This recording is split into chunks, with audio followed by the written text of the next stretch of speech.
भारतीय मनीषा ने धर्म के अर्थ को केवल उपासना विधि तक सीमित नहीं रखा, इसको बहुत व्यापक दिया, बहुत व्यापक स्वरूप दिया है। व्यापक स्वरूप का मतलब धर्म को उन्होंने एक विराट परिप्रेक्ष्य में लिया है।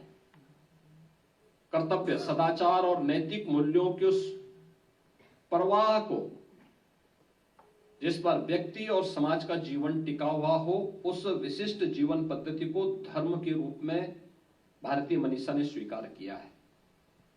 यानी केवल उपासना विधि नहीं, और इसीलिए किसी भारतीय के लिए, किसी हिंदू के लिए आवश्यक नहीं कि वो मंदिर जाएगा तभी हिंदू कहलाएगा, नहीं, आवश्यक नहीं।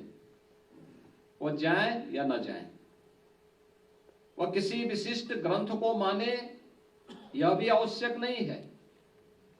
यानी धर्म के विराट स्वरूप को वास्तविक परिप्रेक्ष्य में अगर किसी ने समझा है तो भारतीय दृष्टि है, और उस व्यापक दृष्टि को लेकर के, यानी कर्तव्य, सदाचार और नैतिक मूल्यों के पर्याय को ही धर्म माना उन्होंने।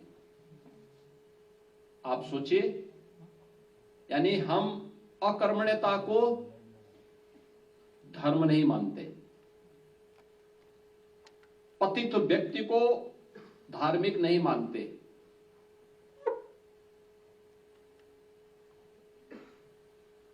दुराचारी को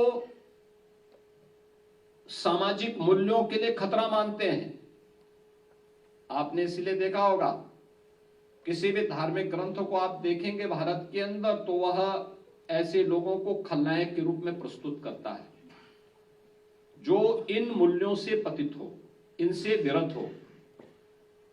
और इसीलिए वह कहते हैं कि धर्म के मार्ग का अनुसरण करो, क्योंकि धर्म के पथ पर चलोगे तो अर्थ का उपार्जन भी होगा, कामनाओं की सिद्धि भी होगी।